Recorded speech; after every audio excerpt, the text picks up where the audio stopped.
नमस्कार, आप देख रहे हैं न्यूज 24 यूपी उत्तराखंड और मैं हूं आपके साथ अशोक तिवारी। दरअसल इन दिनों में राजनीतिक समीकरण बनते और बिगड़ते हुए दिखाई दे रहे हैं। कई सारे राजनीतिक दल अपने पुराने सहयोगियों को छोड़कर दूसरे दलों में जा रहे हैं और कई ऐसे नेता भी हैं जो अपने ही दल में रहते हुए अपने ही दल के भीतर घात का आरोप लगा रहे हैं। यानी पार्टी के भीतर रहते हुए पार्टी के खिलाफ बयानबाजी कर रहे हैं, पत्र लिख रहे हैं। हाल ही में आपको याद होगा कि राष्ट्रीय लोकदल के मुखिया चौधरी जयंत सिंह ने राष्ट्रीय लोकदल को इंडिया गठबंधन से अलग किया और बाद में एनडीए में जाने का ऐलान कर दिया। और कल जब समाजवादी पार्टी की तरफ से राज्यसभा के 3 उम्मीदवारों का नामांकन करवाया जा रहा था सुबह, तो उसके ठीक बाद यानी शाम को समाजवादी पार्टी के राष्ट्रीय महासचिव स्वामी प्रसाद मौर्य ने अपने राष्ट्रीय महासचिव के पद से इस्तीफा दे दिया। हालांकि स्वामी प्रसाद मौर्य ने यह जरूर कहा कि वो पार्टी को मजबूत करने के लिए लगातार काम करते रहेंगे। लेकिन ठीक लोकसभा चुनाव से पहले उत्तर प्रदेश में इस तरह की सियासी उथल-पुथल को क्या यह माना जाए कि वो एनडीए के खिलाफ जो लड़ाई इंडिया गठबंधन लड़ने का दम भर रहा है वो कमजोर होती हुई नजर आ रही है, या यह माना जाए कि तमाम सारे जो पुराने नेता हैं जो कई दलों में रह चुके हैं वो दूसरे दलों में भी जाने का विकल्प तलाश रहे हैं। मेरे पास स्वामी प्रसाद मौर्य की वो चिट्ठी है जो स्वामी प्रसाद मौर्य ने अखिलेश यादव को लिखी है अपने इस्तीफे के दौरान। जो इस्तीफे को लेकर चिट्ठी लिखी गई है, मैं आपको वो चिट्ठी दिखा देता हूं। ये वो चिट्ठी है जो स्वामी प्रसाद मौर्य ने समाजवादी पार्टी के मुखिया अखिलेश यादव को लिखा और उसमें उन्होंने ये लिखा है कि जब वो समाजवादी पार्टी में शामिल हुए थे तो उस वक्त उन्होंने ये कहा था कि 85 तो हमारा है और 15 में बंटवारा है। इसके अलावा उन्होंने ये भी कहा कि पार्टी में रणनीति के तहत काम हुआ तो 2022 में विधायकों की संख्या 110 तक पहुंच गई। स्वामी प्रसाद मौर्य एक बात को लेकर बहुत आहत नजर आ रहे हैं, जिसका जिक्र उन्होंने समाजवादी पार्टी के अध्यक्ष को भेजे इस पत्र में किया है। उन्होंने लिखा है कि कुछ छुटभइये और कुछ बड़े नेता मेरे कई बयानों को मेरा निजी बयान बता रहे हैं। उन्होंने यह भी लिखा है कि हैरानी तो तब हो गई जब पार्टी के एक वरिष्ठतम नेता चुप रहने के बजाय मौर्य का निजी बयान करके कार्यकर्ताओं के हौसले को तोड़ने की कोशिश कर रहे हैं। मैं समझ नहीं पाया, यानी ये स्वामी प्रसाद मौर्य कह रहे हैं कि वो समझ नहीं पाए कि एक राष्ट्रीय महासचिव मैं भी हूं जिसका कोई भी बयान निजी बताया जा रहा है और पार्टी के कुछ राष्ट्रीय महासचिव ऐसे भी हैं जिनका हर बयान पार्टी का हो जाता है। लिहाजा स्वामी प्रसाद मौर्य ने राष्ट्रीय महासचिव के पद से इस्तीफा दे दिया और यह कहा कि उनका इस पद पर बने रहने का फिलहाल कोई औचित्य नजर नहीं आ रहा है। तो ये वो पत्र है जो मैंने आपको दिखाया, जो स्वामी प्रसाद मौर्य ने अखिलेश यादव को लिखा है। इसके अलावा अखिलेश यादव को एक पत्र और लिखा गया है स्वामी प्रसाद मौर्य के समर्थन में। समाजवादी पार्टी के बहुत पुराने नेता हैं, नेता विरोधी दल रहे हैं, राम गोविंद चौधरी। उन्होंने भी अखिलेश यादव को एक पत्र लिखा और उस पत्र को मैं आपको दिखा देता हूं। ये वो पत्र है जो राम गोविंद चौधरी ने अखिलेश यादव को लिखा है और उस पत्र में राम गोविंद चौधरी ने यह कहा है कि स्वामी प्रसाद मौर्य भी बीजेपी और राष्ट्रीय स्वयंसेवक संघ के निशाने पर है। स्वामी प्रसाद मौर्य पिछड़े समाज से आते हैं और अपने जुझारू स्वभाव की वजह से वो उनका इस समाज में विशेष स्थान भी है। उनका पदाधिकारी बने रहना समाजवादी पार्टी के हित में है, इसलिए मेरा आग्रह है कि अखिलेश यादव उनका इस्तीफा स्वीकार ना करें। ये पत्र राम गोविंद चौधरी ने, जो कि समाजवादी पार्टी के पुराने नेता हैं, मुलायम सिंह के पुराने साथी हैं, उन्होंने अखिलेश यादव को लिखा है। तो इस तरह का सियासी जो समीकरण है उसको बनते और बिगड़ते देखा गया अगले 24 घंटे के भीतर। और इसके अलावा समाजवादी पार्टी की एक और सहयोगी दल, अपना दल कमेरावादी की नेता पल्लवी पटेल ने भी राज्यसभा में उम्मीदवारों के चयन को लेकर सवाल उठाया और यह कहा कि उनकी नाराजगी इस बात को लेकर है कि जिन उम्मीदवारों का चयन समाजवादी पार्टी ने राज्यसभा के लिए किया उसमें पीडीए कौन है। तो इस तरह का सियासी उठापटक फिलहाल देखने को मिला। अभी थोड़ी देर पहले समाजवादी पार्टी के मुखिया अखिलेश यादव ने इटावा में स्वामी प्रसाद मौर्य और पल्लवी पटेल की नाराजगी को लेकर उनसे सवाल पूछा गया तो उन्होंने कहा कि बातचीत हो जाएगी और समाधान निकलेगा। और उन्होंने ये भी कहा है कि अभी फिलहाल सभी सहयोगी दलों से इस बात की अपील कर रहे हैं वो कि वो पीडीओ को मजबूत करें। तो पहले आप स्वामी प्रसाद मौर्य के उस बयान को सुनिए जो उन्होंने इस्तीफा देने के बाद दिया है। अब कुछ लोग मुझे ककहरा पढ़ाने की कोशिश कर रहे हैं कि विधान परिषद में क्या बोलना है, हाउस में क्या बोलना है, जिसके बाबत मैंने अखिलेश जी को अपना एतराज जताया कि कल के कुछ छुटभइये नेता विधान परिषद में मेरे बोलने पर टिप्पणी करेंगे, वो भी समाजवादी पार्टी के विधायक। जो काम भाजपा को करनी चाहिए वो काम भाजपा न करके सपा का विधायक कर रहा है। जो एतराज भाजपा के विधायकों को करना चाहिए था वो एतराज सपा का विधायक कर रहा है। कि विधान परिषद में मोरारजी ने गलत बोला और ये भी कहा क्या मोरारजी विक्षिप्त हैं, तो स्वाभाविक रूप से ऐसे लोगों के खिलाफ राष्ट्रीय अध्यक्ष जी की चुप्पी कहीं न कहीं बयान देने वालों को सह देती है। इसलिए मैंने अपना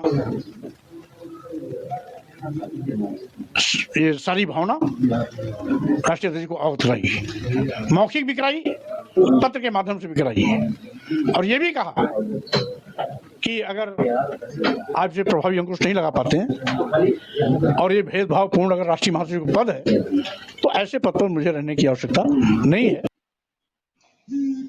प्रसाद मौर्य ने जो तो ये स्वामी प्रसाद मौर्य का बयान है, उनका आरोप है कि आपके ये अखिलेश यादव का बयान है। कार्यकर्ताओं से आहत होकर उन्होंने इस्तीफा दिया। ये जो सवाल आप पूछ रहे हैं इस पे पार्टी के अंदर बातचीत हो जाएगी और उसका समाधान भी निकल जाएगा। तो ये आपने स्वामी प्रसाद मौर्य को भी सुना और इटावा में अखिलेश यादव ने जो बयान दिया वो भी आपने सुना। तो आज हम इसी मुद्दे को लेकर चर्चा करने वाले हैं कि यूपी के जिस मिशन 80 को फतेह करने का दम समाजवादी पार्टी और इंडिया गठबंधन की तरफ से किया जा रहा है, तो आखिरकार उसमें अखिलेश यादव क्यों लगातार अकेले पड़ते हुए नजर आ रहे हैं। 2024 के चुनाव में अखिलेश यादव की क्या प्लानिंग है, पहले जयंत फिर स्वामी प्रसाद मौर्य, और क्यों अपने लगातार उनका साथ छोड़ रहे हैं। तो ऐसे तमाम सारे मुद्दों को लेकर आज हम चर्चा करने वाले हैं। मेरे साथ इस चर्चा में एक बड़ा पैनल जुड़ रहा है। मेरे साथ समाजवादी पार्टी के प्रवक्ता तारिक खान मौजूद हैं, कांग्रेस के प्रवक्ता रोहन सिंह इस चर्चा में मेरे साथ जुड़े हुए हैं, इसके अलावा राष्ट्रीय लोकदल के प्रवक्ता रोहित अग्रवाल मेरे साथ जुड़ रहे हैं और राजनीतिक विश्लेषक मनीष अग्रवाल जो अपनी बात को बहुत बेबाकी से रखते हैं वो भी मेरे साथ चर्चा में जुड़ रहे हैं। तो सबसे पहला सवाल तारिक खान जी आप ही से पूछ रहा हूं, ये क्यों सब लोग नाराज हो रहे हैं बारी बारी। देखिए ऐसा है कि एक शेर है, पहले वो सुन लीजिए। वाकिफ नहीं जो सफर के उसूल से, साए की भीख मांग रहे हैं बबूल से। मैं आज तक सफर में हूं इस एतमाद पर, मगर क्या मतलब होता है इस यकीन पर कि उभरेंगी मंजिलें मेरे कदमों की धूल से। अब जो लोग जा रहे हैं ये तो उनका इसका जवाब उनको उनसे लेना चाहिए कि आज से 4 दिन 5 दिन पहले उनका स्टैंड भारतीय जनता पार्टी को लेकर क्या था और अचानक ऐसा क्या हो गया कि 54, 58, 1 रुपया, 2 रुपया, 3 रुपया, 4 रुपया, 5 रुपया, 6 रुपया, 7 रुपया, 8 रुपया, 9 रुपया, 10 रुपया हो गया। तो इसलिए मैं कह रहा हूं कि ये सवाल तो उनसे पूछिए। जो लड़ाई जातिगत जनगणना की और जन विरोधी नीतियों की भारतीय जनता पार्टी की रही है, उसके खिलाफ हम माननीय राष्ट्रीय अध्यक्ष जी के नेतृत्व में आवाज को बुलंद करते रहेंगे, इंडिया गठबंधन को मजबूत करते रहेंगे। और ये जो बातें अभी हुई हैं उसका जवाब सिर्फ इतना ही है जो राष्ट्रीय अध्यक्ष जी ने दिया कि जो पार्टी के अंदर की बातें हैं उनको बैठाल कर आपस में उसका हल निकाल लिया जाए। वो कोई बड़ी बात नहीं है, ऐसा पार्टी के बीच में होता रहता है। नहीं, लेकिन तारिक खान जी मुझे ये बताइए कि चुनाव से ठीक पहले जयंत चौधरी जी आप लोगों का साथ छोड़ के चले गए। अब पार्टी का राष्ट्रीय महासचिव जो कि पिछड़ों का बड़ा नेता भी माने जाते हैं स्वामी प्रसाद मौर्य, अगर वो ये कह रहे हैं कि पार्टी के भीतर कुछ छुटभैये नेता उन पर टिप्पणी करते हैं और उस पर राष्ट्रीय अध्यक्ष अखिलेश यादव मौन रहते हैं, तो इसका क्या निहितार्थ निकाला जाए। आपकी लड़ाई कमजोर नहीं हो रही है क्या? उसका जवाब राष्ट्रीय अध्यक्ष जी ने दे दिया कि उसका हल पार्टी के भीतर निकाल लिया जाएगा। अगर वो कुछ और बात कहते तो मैं उसका जवाब देता। इसका मतलब यह है कि जो इंटरनल बातें हैं वो पार्टी के अंदर सॉल्व कर ली जाएंगी।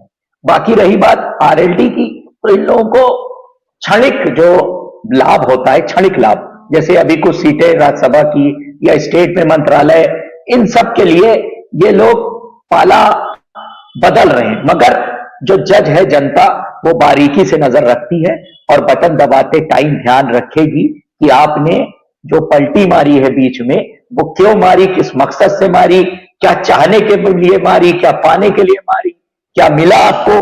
तो उसका जो गुणा गलित है वो वोटों में साफ दिखाई देगा।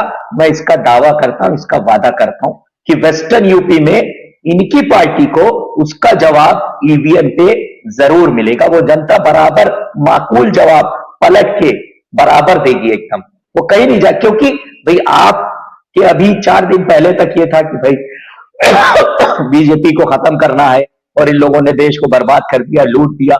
अब यही लोग अच्छे हो गए, इन्होंने देश का निर्माण कर दिया। वाह भाई वाह। अभी किसानों के ऊपर इतना मार मारी जा रही है, किसानों को शर्म नहीं आती। चौधरी चरण सिंह साहब अगर आज होते तो सबसे पहले इस प्रधानमंत्री को, आज के प्रधानमंत्री को डांट लगाते कि यह स्थिति किसानों की हिंदुस्तान में। इनको तो आज ही गठबंधन से ऐसे लिख के कि हम गए थे फिर पलटी मार ले रहे हैं, यूटर्न लेके वापस आ जाना चाहिए, हमारे पास ना आए, कहीं और चले जाएं, कहीं हम अकेले रहेंगे। लेकिन वो चौधरी चरण सिंह की आत्मा सबसे आज दुखी होगी जिस चौधरी चरण सिंह को किसानों का मसीहा कहा जाता था, उसी किसानों को इतनी मोटी मोटी कीलें चुभा रहे हैं। वही बबूल वाली, जो बबूल की कील बीजेपी लिए बैठी है, तो इनकी पीठ में घपाघप मारेगी, साल भर के बाद 72 छेद करेगी, फिर समझ में आएगा। लेकिन आज नहीं समझ में आ रहा है, तो विचलित होगी चौधरी चरण सिंह साहब की जो आत्मा है। क्यों? क्योंकि किसानों के घर घर में लोग कहते हैं कि वेस्टर्न यूपी में उनकी फोटो रखते किसान लोग, तो वो पंजाब वाला किसान उनका भाई नहीं हुआ। किसान किसान तो एक ही बिरादरी है, सब भाई हैं। उनको गोली मार दो, कीले चुबा दो, आंसू गैस की गोली मार दो। क्यों भाई, क्या गुनाह किया है? क्या गुनाह किया है? एमएसपी पे कानून ही तो मांग रहे हैं, तो आपने क्या मनवा लिया? जिन मुद्दों को लेकर आपकी पार्टी चली थी, अगर वो मान लेते, मेरा सवाल सिर्फ इनसे दो है। ओपी राजभर की डिमांड थी कि 17 जातियों का समायोजन हो जाए, क्या बीजेपी ने मान ली? अगर मान ली तो आप चले जाते, आपका जाना जस्टिफाइड था। आप अपने आप को किसानों की पार्टी कहते हैं। अगर किसान हित में जो किसान आंदोलन कर रहे थे, जो किसान मरे 700, उनको शहीद मान लेते, और अभी जो एमएसपी पे कानून है उसको मान लेती, तो ये चले जाते। जस्टिफाइड था इनका जाना आरएलडी का कि भाई किसानों की इतनी बड़ी बात मान ली तो हम बीजेपी में चले गए। गए क्यों? गए क्यों? कि भारत रत्न दे दिया, पीवी नरसिम्हा राव को दे दिया, तो कांग्रेस विलय कर ले अपना, कांग्रेस जाकर विलय कर ले अपना कि अरे हमारे प्रधानमंत्री को दे दिया, वाह भाई वाह, अब कांग्रेस पार्टी का विलय हो जाएगा भारतीय जनता पार्टी में। या कांग्रेस अनकंडीशनल समर्थन दे दे इनको कि लो भैया, अरे आपने तो बहुत बड़ा काम कर दिया, भारत रत्न दे दिया। भारत के निर्माण में जिन लोगों का हाथ है, कोई भी सरकार आज से नहीं, 54 से भारत रत्न स्टार्ट हुआ है, आज से थोड़े ना स्टार्ट हुआ है। तमाम लोगों को दे रहे जिनका निर्माण है, भारत के निर्माण में जिनका हाथ है, उनको सम्मान दिया जाए। आप शुक्रिया करते सरकार को, हम भी कह रहे हैं, स्वागत कर रहे हैं, लेकिन इस बिहार की आवाज दे रही है। आप सीधे रोहित कि बहुत क्षणिक लाभ लेने के लिए राष्ट्रीय लोकदल ने बीजेपी से समझौता कर लिया। रोहित अग्रवाल जी। अशोक जी, कल समाजवादी पार्टी ने 3 राज्यसभा भेजे हैं जो सांसद बनेंगे लोग। जरा इनसे पूछे समाजवादी पार्टी के विद्वान प्रवक्ता से, हमारे मित्र से, कि उसमें से कितने समाजवादी पार्टी के कार्यकर्ता हैं, उसमें से वो तीनों में से कौन सा व्यक्ति है जो समाजवादी पार्टी का झंडा उठा के कभी रोडों पे जिसने संघर्ष किया हो। हमारे मित्र देखिए, तबीयत कितनी खराब है, इनके गले से आवाज नहीं निकल पा रही है, और ये समाजवादी के लिए पक्ष रखने के लिए यहाँ पे आ गए, संघर्ष कर रहे हैं। किस लिए कर रहे हैं? इनको लग रहा है शायद कभी इनके साथ भी न्याय होगा, कभी एमएलसी बनाए जाएंगे, कभी राज्यसभा भेजे जाएंगे। पर जब एमएलसी बनने की बारी आएगी और राज्यसभा जाने की बारी आएगी, तो कौन जाएगा भाई साहब? आसमान से उतरे हुए कैंडिडेट। जब ये अपने कार्यकर्ताओं के नहीं हुए तो ये हमारे क्या होते? और ये हमसे भी यही एक्सपेक्ट कर रहे थे कि सिंबल हमारा हो और कैंडिडेट इनका हो। तो बट ऑब्वियस है भाई, हम अपने कार्यकर्ताओं के साथ कब तक नाइंसाफी करते रहते? तो हमने तो भैया इनसे कह दिया कि भाई साहब नमस्कार, अब आप ही लड़ा लो अपने जो कैंडिडेट थे आपके, लड़ा लो उनको मुजफ्फरनगर में, लड़ा लो उनको बिजनौर में, लड़ा लो उनको बागपत में, और लड़ा लो उनको कैराना में, लड़ा लो उनको मथुरा में। समाजवादी पार्टी का सूखड़ा साफ करके आएंगे पश्चिम उत्तर प्रदेश से। दूसरी बात इन्होंने कही, साहब भारत रत्न तो 55 से दिया जा रहा है। भाई साहब, अगर 55 से दिया जा रहा है तो चौधरी चरण सिंह जी को 37 साल हो गए इस देश से गए हुए। कम से कम चौधरी चरण सिंह जी को भी कभी सोच लेते कि भारत रत्न देना है, लेकिन सिर्फ गांधी परिवार को ही देंगे। शुरुआत कहां से हुई थी? नेहरू जी ने स्वयं का नाम घोषित कर दिया था। तो स्थिति ये है कि सिर्फ गांधी परिवार की ही अगर आपको आरती उतारनी है, या उनके ही विचारों पे खाली आगे बढ़ना है, आपको उन्हीं को स्थापित करने के लिए ही आपको संघर्ष करना है, कि सिर्फ युवराज जब तक स्थापित ना हो जाए तब तक आपको राजनीति के अंदर संघर्ष करना है, तो भाई साहब ये भोली भाली जनता कहाँ जाएगी? ये जनता को क्या जवाब दोगे? देखो, युवराज तो स्थापित होने वाले हैं नहीं, और ना स्टार्टअप उनका स्टार्ट होगा, तो अब ऐसी स्थिति में इस जनता का तो बुरी हाल होती चली जा रही है। तो हमको और आपको ये समझना पड़ेगा कि कोई भी कार्यकर्ता हो, कोई भी व्यक्ति हो, वो संघर्ष कर रहा है अपने जनता के लिए, अपने लोगों के लिए, आगे बढ़ने के लिए संघर्ष कर रहा है, ना कि इसलिए कर रहा है कि जब मौका आए तब किसी और को भेज दीजिए। आजम खान साहब ने अपना जीवन खत्म कर दिया समाजवादी पार्टी के लिए, अपना परिवार खत्म कर दिया उन्होंने समाजवादी पार्टी के लिए संघर्ष करते करते। कल राज्यसभा भेज रहे थे तो क्या उनकी बहू का नाम याद नहीं आया अखिलेश यादव जी को कि आजम खान साहब की बहू को भेज दें हम राज्यसभा? आए कौन कैंडिडेट? आसमान से उतर के आया। भाजपा पे आरोप लगाते थे कि साहब ये ब्यूरोक्रेसी का दुरुपयोग करते हैं और रिटायरमेंट के बाद राज्यसभा भेजते हैं। आपने किसको भेजा? किस मुंह से आप आरोप लगाओगे? देखिए, जो राष्ट्रीय लोकदल आज भी किसानों के साथ संघर्ष कर रहा है, आज भी किसानों के साथ खड़ा है। हम चाहे सत्ता में रहें चाहे विपक्ष में रहें। मैं आपको याद दिलाना चाहूंगा अशोक तिवारी जी, 2009 में भूमि अधिग्रहण बिल आया था। चौधरी अजीत सिंह जी कहां थे? सत्ता में थे, और सत्ता में रहते हुए उन्होंने वो किसानों के बीच में गए। 8 घंटे के अंदर भूमि अधिग्रहण बिल वापस हुआ। 8 घंटे के अंदर उसके अंदर करेक्शन हुए, जो किसान चाहते थे उनके फेवर में करेक्शन हुए, जो किसान चाहते थे उनकी मांगे मानी गई।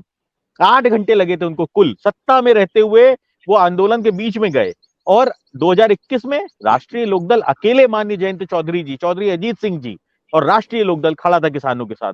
जरा तारीख भाई दिखाएं, अखिलेश यादव जी कभी बॉर्डर पे चले गए हो तो किसान आंदोलन के दौरान, या रोहन जी दिखा दें राहुल जी गए थे क्या?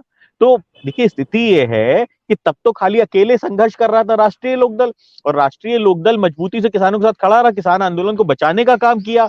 ये सब जानते हैं, पूरे देश जानता है। लेकिन राष्ट्रीय लोकदल को 13 महीने क्यों लगे? क्योंकि राष्ट्रीय लोकदल कमजोर था। आज हम सत्ता में हैं, हम आपको यकीन दिलाते हैं किसानों के मुद्दे हमसे बेहतर कोई नहीं जानता है, क्योंकि हम संघर्ष कर रहे हैं किसानों के मुद्दों के लिए। राष्ट्रीय लोकदल आपको यह आश्वस्त करता है कि एमएसपी की गारंटी कानून राष्ट्रीय लोकदल का प्रथम प्राथमिकता होगी, कि सबसे पहला काम राष्ट्रीय लोकदल अगर कोई करेगा तो वो किसानों को एमएसपी का गारंटी कानून दिलवाने का काम करेगा सरकार से। हम सत्ता में रह के सरकार से जो भी किसानों की दिक्कतें हैं वो हम भली भांति अवगत हैं। हम किसानों को उनका हक दिलवाने का काम करेंगे, और जब राष्ट्रीय लोकदल सत्ता में होगा तब आप किसानों को चिंता करने की जरूरत नहीं पड़ेगी, क्योंकि ये जो दल हैं ये सिर्फ और सिर्फ खाली एक व्यक्ति के लिए बनाए गए हैं। अब आप देखिए, राहुल जी अभी यूपी आ रहे हैं भारत जोड़ो यात्रा में, तो अखिलेश यादव जी कहां से ज्वाइन करेंगे? रायबरेली ज्वाइन करेंगे, अमेठी जाएंगे। क्यों? उसका भी रीजन है, क्योंकि लखनऊ अगर ज्वाइन करेंगे तो अजय राय जी के साथ मंच साझा नहीं कर सकते साहब। अजय राय जी के साथ तो 36 का आंकड़ा है। अब जिसके प्रदेश अध्यक्ष के साथ ना बनती हो, आप उसकी स्थिति समझ सकते हैं कि उनकी क्या स्थिति होगी, क्या उनका मनोदशा होगी, वो कैसे उनका गठबंधन चलेगा। भगवान ही मालिक है कि उनका गठबंधन कैसे चलेगा। रायबरेली इसलिए अखिलेश यादव जी को कहा गया है क्योंकि उनको पता है कि अजय राय जी किसी भी तरीके से अखिलेश यादव जी के साथ मंच साझा नहीं करना चाहते हैं, और उन्होंने जिस तरीके की शब्दावली का प्रयोग किया अखिलेश यादव जी के लिए, अखिलेश यादव जी भी कभी अजय राय जी के साथ मंच साझा नहीं करेंगे। तो बाकी अब मैं आता हूं स्वामी प्रसाद मौर्य जी पे। अभी आपके चैनल पे बाइट चल रही थी स्वामी प्रसाद मौर्य जी की। स्वामी प्रसाद मौर्य जी ने क्या कहा? समाजवादी पार्टी के विधायक छुड़बैया नेते, मतलब जो इनके विधायक हैं वो भी छुड़बैया हैं। ये समाजवादी पार्टी के राष्ट्रीय महासचिव रहे स्वामी प्रसाद मौर्य जी के शब्द हैं, मेरे नहीं है। मैं किसी जनप्रतिनिधि के लिए इस तरीके के शब्दों की का प्रयोग नहीं करता हूं। लेकिन स्वामी प्रसाद मौर्य क्या कह रहे हैं? समाजवादी पार्टी के विधायक छुड़बैया नेता मुझे सलाह देते हैं कि मुझे विधान परिषद में क्या बोलना है। अब ये तो स्थिति है समाजवादी पार्टी में कि राष्ट्रीय महासचिव को इनके विधायक अगर सलाह दे दें, अपनी कोई पीड़ा बता दें या कुछ भी कर दें, तो भाई मुझे नहीं पता कि कौन सा सामंजस्य है समाजवादी पार्टी के अंदर जिसके तहत ये लोग जो है साथ में चल रहे हैं। ये तो घर में ही फुट्टा फुट्टा उवल चल रही है। अच्छा, इसके अलावा अच्छा एक गया हो तो चलो मान लें कि भाई साहब वो गलत है, वो मौका परस्त था।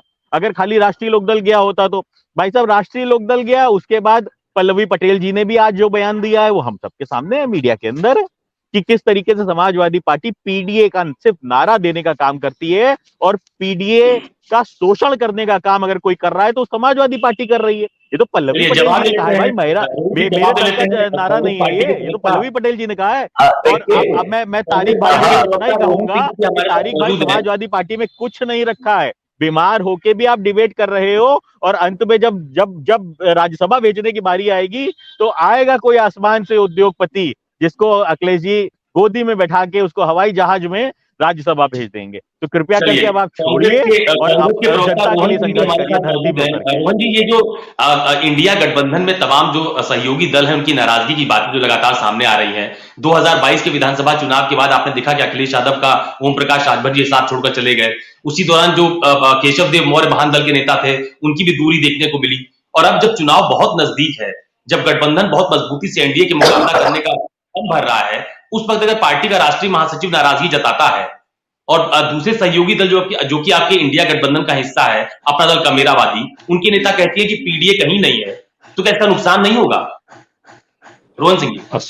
अशोक भाई, अभी जब रोहित जी कह रहे थे किसानों की लड़ाई की, तो वहां से बात करता हूँ, आपके सवाल पर भी आऊंगा, उस पर भी जवाब दूंगा। तो रोहित भाई, ये ऐसी चीज है भारतीय जनता पार्टी, जिनके साथ जाएंगे वहां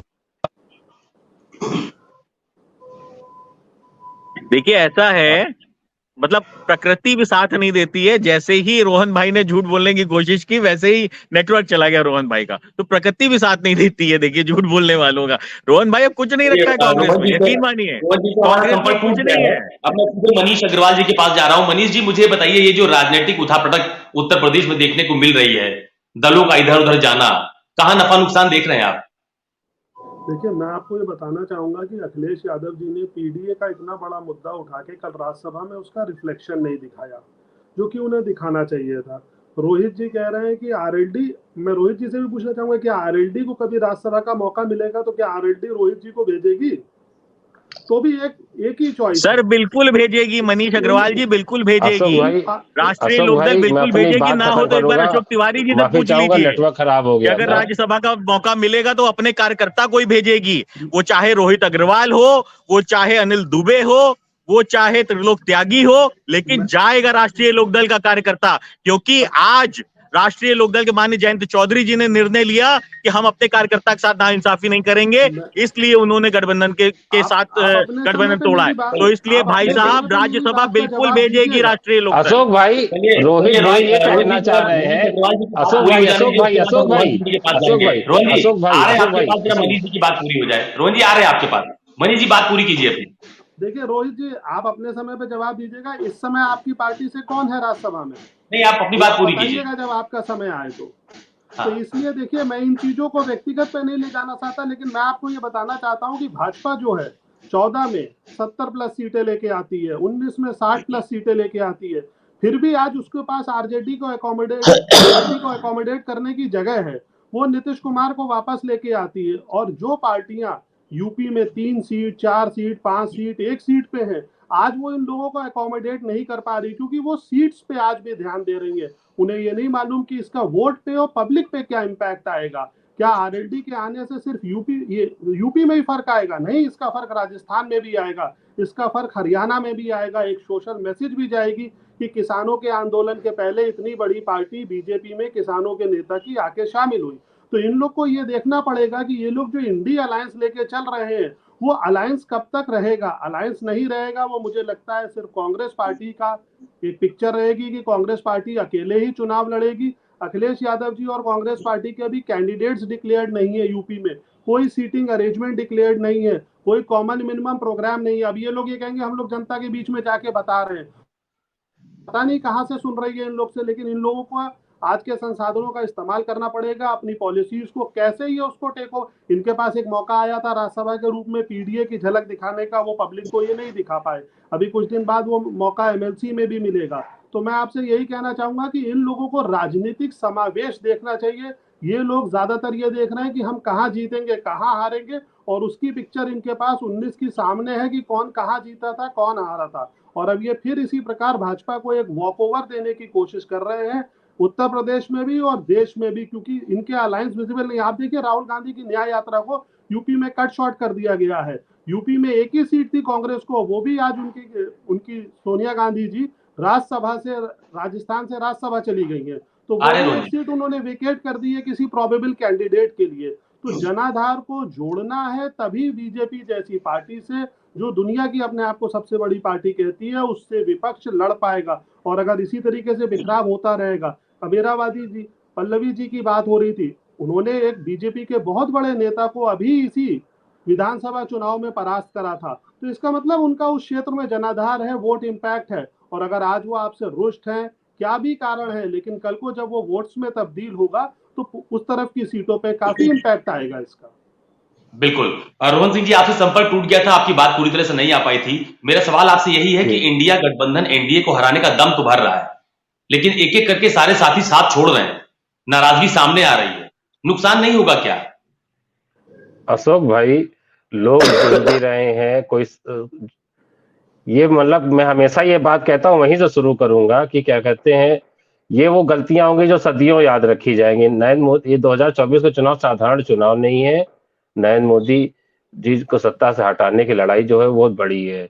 और रही बात कि कौन साथ में खड़ा होगा, कौन खिलाफ खड़ा होगा, एक बात समझिए, आरएलडी के अभी आरएलडी के कोई औपचारिक घोषणा नहीं हुई है, हो जाए मुझे इंतजार है। आरएलडी का ही मान के चलिएगा कि आखिरी चुनाव है, एक बात। दूसरी बात ये है अशोक भाई कि जब जगनमोहन रेड्डी सदन में खड़े होकर आंध्रा में बोले कि भारतीय जनता पार्टी जिस तरह से बहुमत सरकार है और सुन नहीं रही है, तो इसलिए अगले चुनाव में ऐसे दलों को होना चाहिए जिसमें कई सारे लोग मिलकर एक सत्ता सरकार बनाए। पूरे देश में ऐसे लोग खड़े होते जा रहे हैं, अलग अलग। जब ये बाइनरी का चुनाव बनेगा अपने आप ही, एक लोग वो होंगे जो परिवर्तन चाहते हैं और एक वो लोग होंगे जो वर्तमान व्यवस्था को बने रहना देना चाहते हैं। महाराष्ट्र में क्या हुआ, उत्तर प्रदेश में क्या हो रहा है, बिहार में क्या हो रहा है, ऐसा तो है नहीं हम लोग को दिख नहीं रहा, आपको भी दिख रहा है ना कैसे लोग जा रहे होते हैं। भारतीय जनता पार्टी के साथ प्रॉस्पेक्ट इतना अच्छा है, तो नरेंद्र मोदी जी के साथ कोई बड़ा नेता खड़ा क्यों नहीं दिखता है? आपको नहीं दिखता, मंच पे देखते जाइए, पिछले 2 महीना से देखिए कौन बड़े नेता उनके साथ खड़े होना चाहते हैं। राजनाथ सिंह दिखते हैं, कि गडकरी जी दिखते हैं, कि योगी आदित्यनाथ जी स्वयं जब राजभर जी को बैठा के रखे हुए हैं, कौन कितना सुन रहा है? आपको ये जैसे जैसे चुनाव करीब आता जाएगा ना, ये जो भारतीय पॉलिटी की जो ये विशेष घटना घटी है, जो पिछले 10 सालों में 2014 से 2024 का जो सफर है, इसमें इसने बहुत सारे मूलभूत चरित्र में परिवर्तन कर दिया। कौन सोच सकता है? एक 30 सेकंड समय लूंगा। एक आप सोचिए, किसानों का इतना बड़ा आंदोलन चल रहा है, उन पे लठ बसाए जा रहे हैं, वो आंसू गैस के गोले छोड़े जा रहे हैं, रास्ते में कील बिछा दी है, सड़कें खोद दी, और जाटों की पार्टी आरएलडी वो जाके भारतीय जनता पार्टी के साथ खड़ी है और विश्व गुरु और यशस्वी प्रधानमंत्री के उसमें गुणगान के मतलब गीत लिख रहे हैं। ये संभव है? रियलिटी से दूर है, वास्तविकता से दूर है। रालोद का वोटर कौन है? मुसलमान है और जाट है। मुसलमान अब आएगा वोट देने। भारतीय जनता पार्टी जाटों में ऑलरेडी पहले से उसकी जगह है, खत्म खा जाएगी राष्ट्रीय लोकदल तब तक मुसलमानों को इसी तरीके से डराते उनका वोट खरीदते रहोगे भैया। रोहित भाई सुनिए रोहन भाई, ये मुसलमान डरने वाला नहीं है। रोहित भाई, ये मुसलमान अब राष्ट्र हित में वोट करेगा। सुनिए ना, डरने वाला नहीं है रोहन भाई। अब उस पर पैतरे चलेंगे नहीं। मुसलमान यशस्वी प्रधानमंत्री नरेंद्र मोदी जी के साथ है। सुनिए ना, जब राष्ट्रीय लोकदल अगर यशस्वी प्रधानमंत्री नरेंद्र मोदी के साथ है, तो मुसलमान भी हमारे साथ तटस्थ खड़ा है। ये आखिरी चुनाव सुनिए भाई साहब, सुनिए पूरी बात तो सुनिए। इंदिरा गांधी जी भी जननेता थी। इंदिरा गांधी जी के खिलाफ भी जब लोग लड़ते थे तो ऐसे ही बातें करते थे जैसे आप कर रहे हैं कि बहुत दिक्कत होगी, बहुत समस्या है, बड़ा कठिन चुनाव है, इंदिरा गांधी जी के खिलाफ लड़ना है। आज ऐसे ही मोदी जी के सामने आप खुद बोल रहे हैं कि बहुत दिक्कत होगी, बहुत समस्या है, क्योंकि जन नेता के खिलाफ लड़ने में बहुत दिक्कत होती है। इंदिरा गांधी जी के खिलाफ भी जब रोहन लड़ना चाहता था तो उसमें दिक्कत होती थी। बात पूरी तरह से आ जाए, वो ये कह रहे हैं कि जो मुसलमान है वो बात तो सुन लीजिए। अरे रोहित जी, पूरी बात तो सुनिए। मैं तार्किक बात कर रहा हूँ, पॉलिटिकल बात कर रहा हूँ। मुझे नहीं, हिंदू मुसलमान वाली राजनीति छोड़ दीजिए। सुनिए ना, ये कहना छोड़ दीजिए कि मुसलमान नहीं आएगा तो हिंदू आएगा। अशोक जी बोले ना, तो मुसलमान मुसलमान भी देश का नागरिक है, हिंदू भी देश का नागरिक है। रोहित जी, चौधरी साहब जिंदगी में 3 बार बने, 3 बार कांग्रेस ने बनाया। आपका वोटर नहीं आएगा, बात समझ में आती है। अरे आप सुनिए ना भाई, नहीं जाएगा, आप सुनिए तो पहले। चौधरी जी सुनिए ना, रोहित जी, चौधरी साहब 3 बार पद पे पहुंचे, तीनों बार कांग्रेस साथ में थी। चौधरी साहब को बंगला खाली होने की बात थी, सीधे जानकारी नहीं है। चुनाव भाजपा के साथ ही लड़ा था 2009 का। अरे भाई साहब, आपको शायद जानकारी नहीं है, 2009 का भाजपा चौधरी साहब की बात कर रहा हूँ। सरकार बनवाई थी हमने। अरे भाई साहब, आपकी तो सरकार बनवाई थी हमने, चुनाव तो भाजपा के साथ ही लड़ा था। आपको जानकारी नहीं है भाई साहब, जानकारी का भाव है रोहन भाई। अरे तारिक जी, आपको जानकारी का अभाव नहीं है। आप तारिक साहब बीमार हैं, उनको कहिए कृपया करके आराम करें। हमारे मित्र हैं, हमको कुछ दिन पहले ही डिबेट में पता चला था। मैं चौधरी साहब को बोल रही है, अजीत सिंह समझ रही है, इनको राजनीति कोई समझ नहीं है, डिबेट करने चले आए हैं समय खराब करने के लिए। रोहन सिंह जी 1 मिनट रुकिए। तारिक खान जी, मुझे बताइए कि राजनीति का जो खेल होता है ये परसेप्शन बनाने और बिगाड़ने का खेल होता है। आप लोग जिस इंडिया गठबंधन की बात कर रहे हैं, आप लोग ये कह रहे थे सीटों के तालमेल की बात हो गई, गठबंधन में सीटों को लेकर कोई विवाद नहीं है, कोई नाराज नहीं है। अगर पार्टी के भीतर की नाराजगी इस तरह के सामने आएगी तो बीजेपी उसको क्यों नहीं फैलाएगी कि देखिए इनकी पार्टी के भीतर ही अंतर्कलह की बातें हैं, पार्टी का राष्ट्रीय स्तर का नेता पार्टी से नाराज है। तारिक खान जी, देखिए जो बातें, अब मुझे लगता है कि जैसे रोहित भाई ने कहा मैं बीमार हूं तो मेरी बात सुननी जाएगी, बीच में न बोलेंगे, तो बीमार आदमी की बात सुन लीजिए। देखिए नहीं इस बिल्कुल तरीके तारिक भाई, आप हमारे मित्र हैं, मुझे डिबेट पे पता चला था कुछ दिन पहले।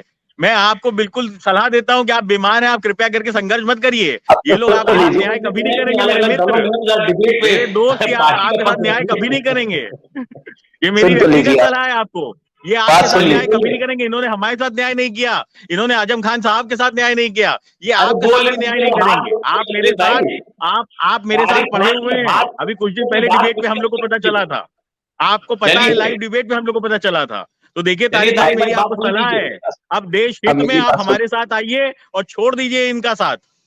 अब मेरी बात सुन लीजिए, अब मेरी बात सुन लीजिए। देखिए अगर ऐसी चीजें पब्लिक डोमेन में आती हैं तो जाहिर सी बात है आप भी चर्चा करेंगे, सब लोग चर्चा करेंगे, और चर्चा क्यों ना करें, क्योंकि अगर इस तरीके के विवाद होंगे तो वो चर्चा का विषय बनेंगे। मगर जैसा अखिलेश जी ने कहा है, बहुत ही जल्द जो इंटरनल बातें हैं, जो पल्लवी पटेल जी की है और मौर्य जी की है, मैं इस बात से आश्वस्त करता हूं आपको और आपके दर्शकों को कि हम उस मसले को बहुत जल्द सुलझा लेंगे। जो अखिलेश जी ने कहा है ऐसी चीजें नहीं होनी चाहिए, मगर उसका हल हम बहुत जल्दी निकाल लेंगे। और अगर ऐसा कह रहे तो वो बिल्कुल आप उस पर चर्चा करेंगे, आपको उसका अधिकार है। रोहित भाई ने 2-3 बातें कही हैं बड़ी अजीब। रोहित भाई ने कहा कि मंच साझा नहीं करेंगे लखनऊ में, क्योंकि राय साहब और अखिलेश जी में, अरे भैया लोग लाठी खाने के बाद जब गठबंधन कर लेते हैं तो हम लोग तू मैं के बाद मंच भी साझा कर लेंगे। क्यों भाई, कोई दिक्कत है क्या? कोई दिक्कत नहीं। नहीं बिल्कुल दिक्कत नहीं है। अजय राय जी ने जिस तरीके की शब्दावली अखिलेश जी के लिए प्रयोग की थी, उसके बाद भी आप मंच साझा करना चाहते हैं, साथ में चलना चाहते हैं, बिल्कुल दिक्कत नहीं है सर, बिल्कुल दिक्कत नहीं। हमने तो संघर्ष के कारण लाठी खाई थी, किसानों के लिए संघर्ष करते हुए लाठी खाई थी। इन्होंने तो घर बैठे गाली दी थी, आपके साथ गठबंधन में रहते हुए गालियां दी थी। अगर लाठी खाने के बाद झुका जा सकता है तो गाली खाने के बाद भी गले मिला जा सकता है, सीधी सी बात है। अब आपने ये भी कहा कि लखनऊ में नहीं ज्वाइन करेंगे, वहां ज्वाइन करेंगे। अरे भाई, या इनको राज्यसभा भेजेंगे या उनको राज्यसभा भेजेंगे। कल आपको राज्यसभा न भेजें तो सवाल तो उठेंगे या नहीं उठेंगे। मैं कह रहा हूं ये सब पार्टी के अपने निर्णय हैं। आप टिप्पणी कर सकते हैं, मगर निर्णय तो उन्हीं को लेना है और निर्णय पार्टी ही लेगी। कल अगर 1 सीट एमएलसी की आपको ऐसे फेंक के दे दी जाए कि लो भैया, जैसे बॉल नहीं ऐसे रहन दिली से फेंक दी जाती है कि लो छोटे बच्चों को। देखिए आप बीमार हैं इसलिए मैं बीच में बोल नहीं रहा हूं तारिक भाई। आप मेरे व्यक्तिगत भी मित्र हैं और साथ में मेरे दल के तो मित्र हैं ही, तो इसलिए मैं बीच में बोलना नहीं चाह रहा हूं क्योंकि आप बीमार हैं। तो शब्दावली कम से कम जब मैं बैठा हूं डिबेट पे तो शब्दावली तो ठीक रखिए कम से कम। आप तो मेरे व्यक्तिगत भी मित्र हैं, तो कम से कम शब्दावली ठीक रखिए, अन्यथा फिर बाद में आप कहेंगे लीजिए आपने जो है व्यक्तिगत मित्र होने के बाद भी आपने मुझे बीमार होने के बाद भी आप बोलते रहे। तारिक भाई को समय दिए, बात सुन लीजिए, आपके मित्र हैं। मेरे अंदर एब्जॉर्ब करने की बड़ी क्षमता है, आप गाली देंगे तब भी सुन लूंगा। तो मैं कह रहा हूं जैसे बॉल दे देते हैं छोटे बच्चों को, लो मारो। अब आपको नहीं बनाया इसी पे, फिर क्या करें? कल जया बच्चन जी को भी फेंक के आपने राज्यसभा दिए या क्या? जया बच्चन जी को भी फेंक के दिए राज्यसभा आपने? 2004 से पार्टी की एमपी कैसे फेंकी थी? 4 कैसे फेंकी थी? झंडा कभी उठाया है उन्होंने? सर कभी झंडा उठाया? बंबई की नगरी से कभी यूपी की धरती पे आके झंडा उठाया सर? देखिए ए से आधी कह रहा हूँ तारिक भाई आप बीमार हैं, इसलिए आज मैं थोड़ा सा लिहाज कर रहा हूँ आपकी बीमारी के कारण, क्योंकि मुझे पता है मेरा भाई गलत जगह संघर्ष कर रहा है, पर मैं सोच रहा हूँ करे मेरा भाई संघर्ष। अब करने दीजिए, आप भी करिए और हम भी करें और एक दूसरे को सुने। हम ये कह रहे हैं जैसे आप सबके बीच में बोले, आप जो मनीष अग्रवाल साहब है, राजनीतिक विश्लेषक हैं, उनके बीच में भी बोले मत बोलिए, सुनिए, एब्जॉर्ब कर लीजिए अपने अंदर, बचा लीजिए। तो उससे क्या होगा ना कि जब आप बोलेंगे तो सारी बातों का जवाब दे दीजिए। अभी मैं बोल लूं, मुझ पे ऐसा तमाचा मारिए कि मेरा गाल लाल हो जाए शब्दों से, लेकिन नहीं नहीं, शब्दों आप से तो हमारे मित्र हैं भाई, आपके ऊपर कैसे मार सकते हैं शब्दों तमाशा? कैसी बात मारिए, की मैं आपने? तैयार हूं। हम अजय मैंने राय गाल थोड़ी लाल ना नहीं हैं, किया। हम की अजय बात राय है, थोड़ी ना मैं है ये जो अपने गठबंधन के साथी रहे को तमाचा मारेंगे। मैं ये कह रहा हम हूं अजय राय थोड़ी ना है सर, जो बातों का हमारे तमाचा, गठबंधन में साथ में रहे, जो हमारे साथ स्कूल में पढ़े, उनको हम तमाचा मारेंगे।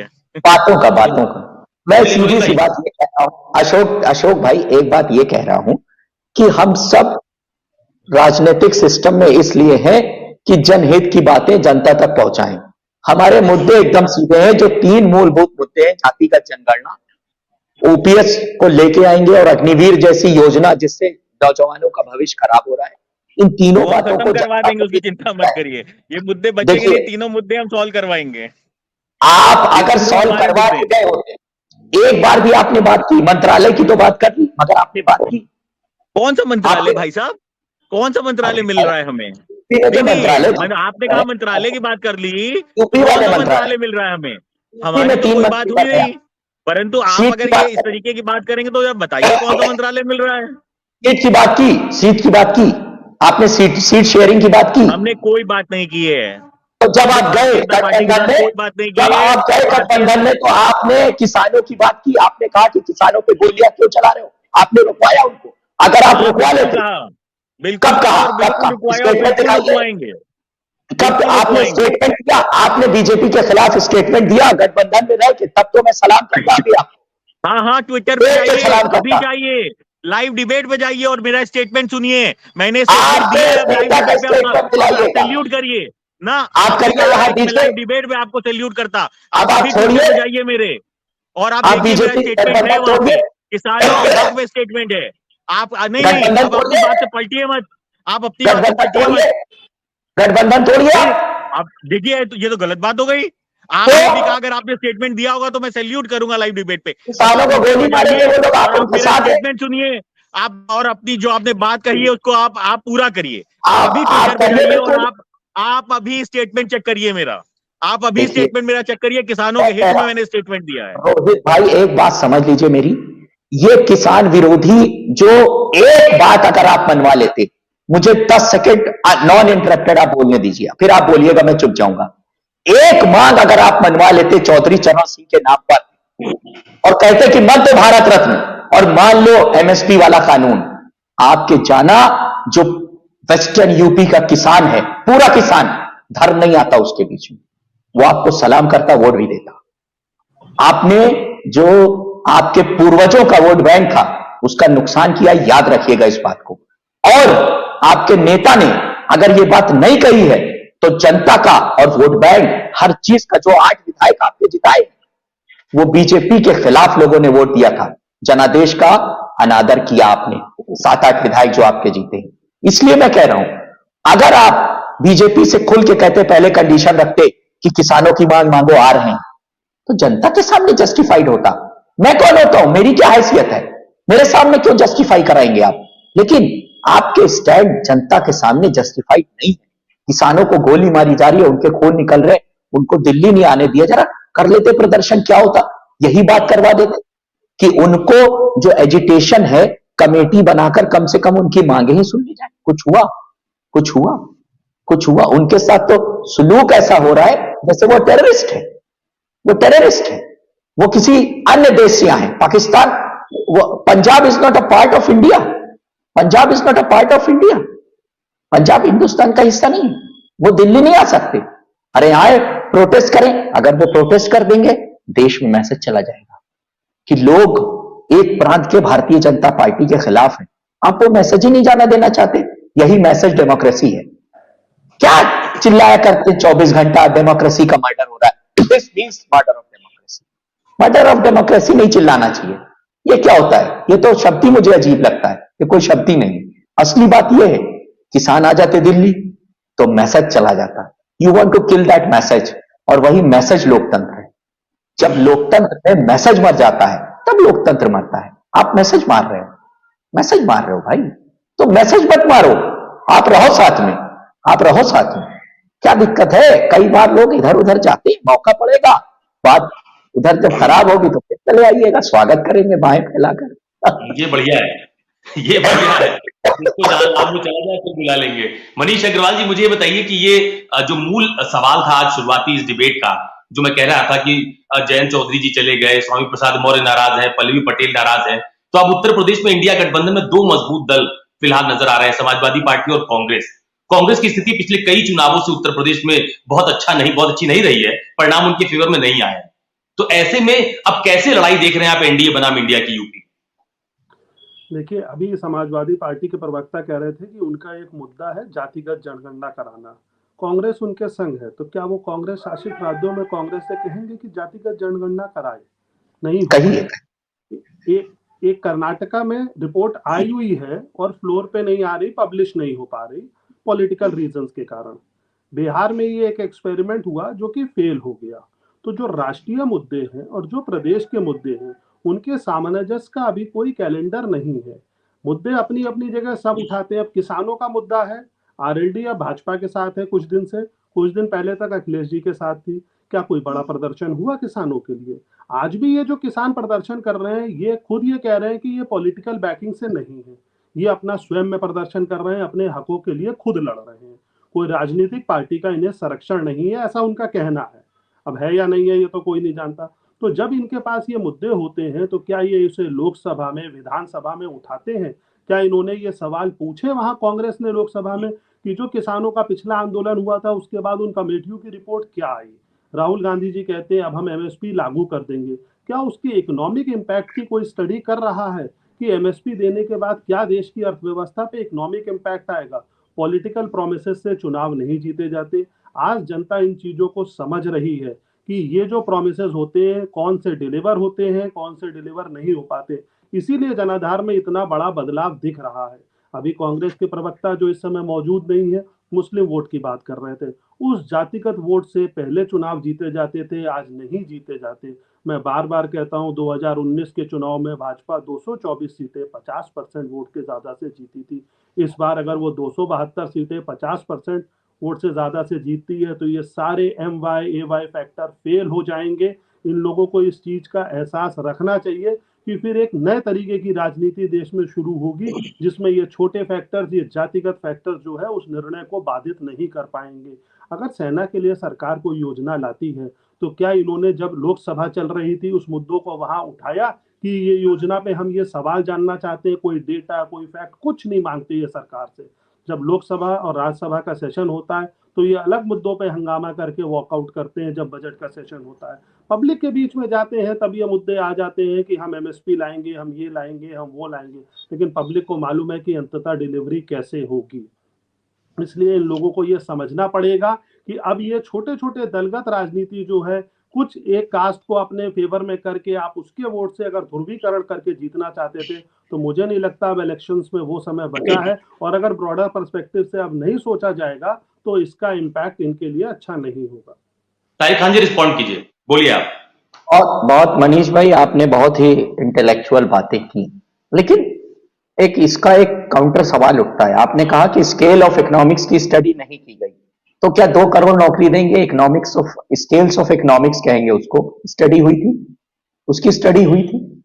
जब कहा गया कि किसानों की आय दुगनी कर देंगे तो what would be the effect of the on the economy, ये स्टडी हुई थी। जब कहा गया कि हम पूरा हो देने, क्योंकि जब हम मैनिफेस्टो लेके आते हैं तो चुनाव आयोग उसकी स्क्रूटनी नहीं करता है। There is no provision for that कि उसकी स्क्रूटनी हो और उसको लागू आप करें और उसके पीछे हिंदुस्तान के इकोनॉमिक्स या आपका इन हाउस इकोनॉमी डिपार्टमेंट, मेरी पार्टी का इकोनॉमी डिपार्टमेंट स्टडी करे। नहीं होता ऐसा। तो मैं कह रहा हूं, मान लेते हैं आपने बड़ा अच्छा सवाल उठाया कि हमने पूछा नहीं, इकोनॉमी स्टडी नहीं किया, चलिए, तो क्या जो लोग सत्ता में आ गए वो स्केल ऑफ इकोनॉमी की स्टडी करके आए थे? ये तो झूठे वादे थे। इसका मतलब ये नहीं है कि हम भी झूठे वादे करेंगे। इसका मतलब ये है कि स्केल ऑफ इकोनॉमी एग्जिस्ट ही नहीं करती है, एग्जिस्ट ही नहीं करती। क्यों? जब कहा गया कि आय दुगनी कर देंगे, जब कहा गया कि 22 तक 100 स्मार्ट सिटी बन जाएंगी, कैसे बनेंगी, कितना पैसा लगेगा, कितना खर्चा हुआ, स्केल ऑफ इकोनॉमिक्स की बात नहीं होती इस देश में। जब कोई पार्टी कुछ कह देती है, कांग्रेस ने कहा हम कर्जा माफ करेंगे किसानों का, और 9 में माफ करके सत्ता में आ गई, स्केल ऑफ इकोनॉमिक्स की बात नहीं हुई थी। फिस्कल डेफिसिट कितना होगा बात नहीं हुई थी, बर्डन कितना पड़ेगा बजट पे बात नहीं हुई थी, और सरकार को कितना और कर्जा लेना पड़ेगा, आरबीआई की पॉलिसीज पे क्या फर्क पड़ेगा, बात नहीं हुई थी बात। तो जब जो बात जिस पॉलिटिकल इकोसिस्टम में नहीं होती है तो सिर्फ हमसे क्यों कहा जा रहा है? अगर आप ये सवाल उठा रहे हैं तो दोनों से कहिए, फिर बीजेपी से भी कहिए और हमसे भी कहिए, तो आपकी बातों को सराखों पे रखूंगा। नहीं, वो सवाल दोनों को उठा रहे थे, सिर्फ समाजवादी पार्टी पर उनका सवाल नहीं था। मनीष अग्रवाल, नहीं, मैं आपको इस बात का जवाब देता हूं, इन्होंने मेरा जवाब खुद ही दे दिया। ये कह रहे हैं भाजपा ने ये झूठे वादे करे 2 करोड़ नौकरी के और बाकी चीजों के, तो क्या आज ये लोग भी झूठे वादे के बीच जनता में जाना चाह रहे हैं? दूसरी चीज ये है कि भाजपा ने अगर झूठे वादे करे तो भाजपा हर साल उसे जनता से एंडोर्स करा के ला रही है।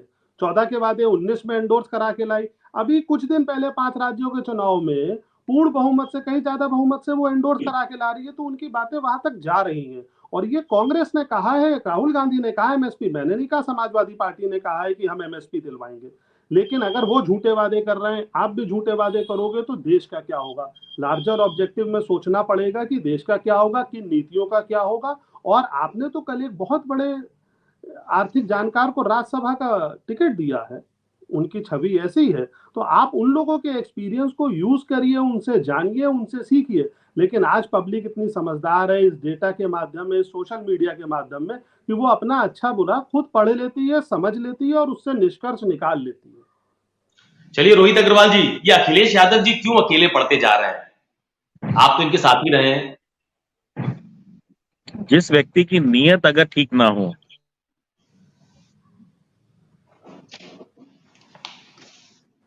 रोहित अग्रवाल जी, आपकी आवाज क्लियर नहीं आ रही है। रोहित अग्रवाल जी, आवाज आ रही है मेरी आपके पास? चलिए, मेरे पास वक्त की भी कमी है, रोहित अग्रवाल जी की अब प्रकृति ने रोहित भाई के साथ खेल कर दिया। अब प्रकृति ने रोहित भाई आपको भी मौका मिल गया। चलिए, आप सभी का मेरे साथ चर्चा में जुड़ने के लिए बहुत बहुत धन्यवाद। तारिक खान जी, आपका बहुत शुक्रिया। रोहन सिंह जी, आपका बहुत शुक्रिया। रोहित अग्रवाल जी, आपका बहुत शुक्रिया। और मनीष अग्रवाल जी, आपका भी बहुत शुक्रिया। तो आज हम चर्चा कर रहे थे कि उत्तर प्रदेश में इंडिया गठबंधन में अखिलेश यादव के सहयोगी दल और खुद उनकी पार्टी में रहते हुए उनकी पार्टी के राष्ट्रीय प्रवक्ता आखिरकार क्यों लगातार नाराजगी जाहिर कर रहे हैं। उनकी पार्टी के सहयोगी दल अपना दल कमेरावादी के नेता पल्लवी पटेल ने भी पीडीए को लेकर समाजवादी पार्टी को कटघरे में खड़ा किया है। हालांकि अखिलेश यादव की तरफ से ये कहा जा रहा है कि जल्द ही बातचीत से समाधान का रास्ता निकाल लिया जाएगा, लेकिन चुनाव में बहुत ज्यादा वक्त नहीं बचा है।